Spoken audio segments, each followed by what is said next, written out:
एक समय की बात है जब बुद्ध अपने शिष्यों के साथ तीर्थ यात्रा के लिए निकले। उन्हें रास्ते में एक गांव मिला। महात्मा बुद्ध ने शिष्यों से कहा, आज हम इसी गांव में रुक जाते हैं। इसके बाद बुद्ध और उनके शिष्य गांव में चले जाते हैं। जब महात्मा बुद्ध गांव में पहुंचे तो लोग उन्हें देखकर बहुत खुश हुए। गांव वालों ने उनके बैठने के लिए प्रबंध किया, अच्छा भोजन बनाया। रात्रि होने पर सभी ने बुद्ध और उनके शिष्यों को वो अच्छा भोजन परोसा। बुद्ध और उनके शिष्यों ने भोजन किया। उसके बाद बुद्ध ने उपदेश दिए। सभी ने ज्ञान की बातें सुनी। उसके बाद सभी विश्राम करने चले गए और बुद्ध ध्यान में चले गए। सुबह हुई। महात्मा बुद्ध ने गांव वालों से कहा, आप सभी ने हमारा बहुत अच्छा आदर सत्कार किया, अब हम चलते हैं। गांव वालों ने कहा, हे तथागत, आप एक दिन और रुक जाइए, हमें एक दिन और सेवा कर लेने दीजिए। लेकिन बुद्ध ने कहा, नहीं, अब हम और यहाँ नहीं रुक सकते हैं, अब हमें यहाँ से जाना ही होगा, लेकिन फिर कभी हम यहाँ ज़रूर आएंगे। इसके बाद बुद्ध वहाँ से जाने लगते हैं। लेकिन जाने से पहले उन्होंने गांव वालों को वरदान दिया कि सभी उजड़ जाओ। ये वरदान देकर बुद्ध वहाँ से चले जाते हैं। चलते चलते महात्मा बुद्ध एक दूसरे गांव में पहुँचते हैं। संध्या हो चुकी थी।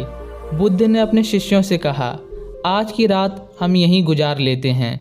लेकिन जैसे ही वे गांव में आगे बढ़ते हैं, बच्चे उन्हें घेर लेते हैं।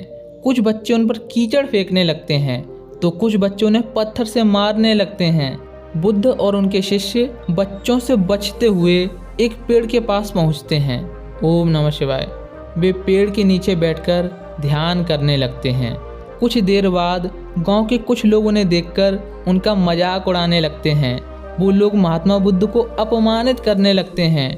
बुद्ध को अपमानित करने के बाद वो लोग अपने घरों में चले जाते हैं। उस रात बुद्ध के शिष्यों को कुछ भी खाने को नहीं मिलता है। वे ऐसे ही पूरी रात गुजारते हैं। सुबह होती है। बुद्ध जाने लगते हैं। लेकिन जाते समय बुद्ध गांव वालों को वरदान देते हैं, आबाद रहो। बुद्ध वहां से चले जाते हैं। गांव से कुछ दूर जाने के बाद एक तालाब आता है। वहां पेड़ों पर कुछ फल लगे हुए थे। बुद्ध ने शिष्यों से कहा, यहाँ थोड़ा विश्राम कर लेते हैं, तालाब का शीतल जल पी लेते हैं और पेड़ों के कुछ मीठे फल खा लेते हैं। सभी तालाब का पानी पीते हैं, पेड़ों के मीठे फल खाते हैं और थोड़ा विश्राम करते हैं। विश्राम करने के बाद बुद्ध शिष्यों को उपदेश देते हैं। तब शिष्य उनसे कहते हैं, बुद्ध, हम आपसे एक सवाल पूछना चाहते हैं।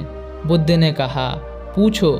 शिष्यों ने कहा, तथागत, जिस गांव में हमारी अच्छी सेवा हुई थी, हमें अच्छा भोजन कराया गया था, हमारा आदर सत्कार किया गया था, आपने उस गांव के लोगों को आशीर्वाद दिया कि वे उजड़ जाएं, और जिस गांव में हमारा तनिक भी आदर सत्कार नहीं हुआ, हमारा उपहास किया गया, आपको अपमानित किया गया, आपने उन गांव वालों को आशीर्वाद दिया कि वे आबाद रहें, ऐसा क्यों?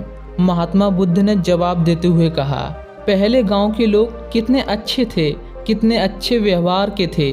जब वो गांव वाले उजड़ जाएंगे तो अलग अलग जगह बस जाएंगे। वो जहाँ भी जाएंगे, जहाँ भी बसेंगे, अच्छे विचार फैलाएंगे, अच्छे कर्म करेंगे। इसलिए मैंने उन्हें उजड़ने का वरदान दिया।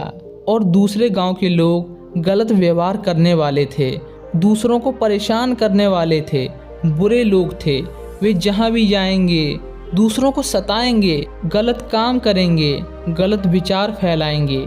ऐसे लोगों का एक ही जगह रहना ठीक है, इसलिए मैंने उन्हें वहीं आबाद रहने का आशीर्वाद दिया ताकि वो लोग कहीं और ना जाएं। आपको ये कहानी कैसी लगी कमेंट करके हमें ज़रूर बताएं। यदि आपको ये कहानी पसंद आई है तो इस वीडियो को लाइक कीजिए और अपने दोस्तों में शेयर कीजिए। और ऐसी ही कहानियों के लिए चैनल को सब्सक्राइब करके बेल आइकन को ऑल पर सिलेक्ट करें।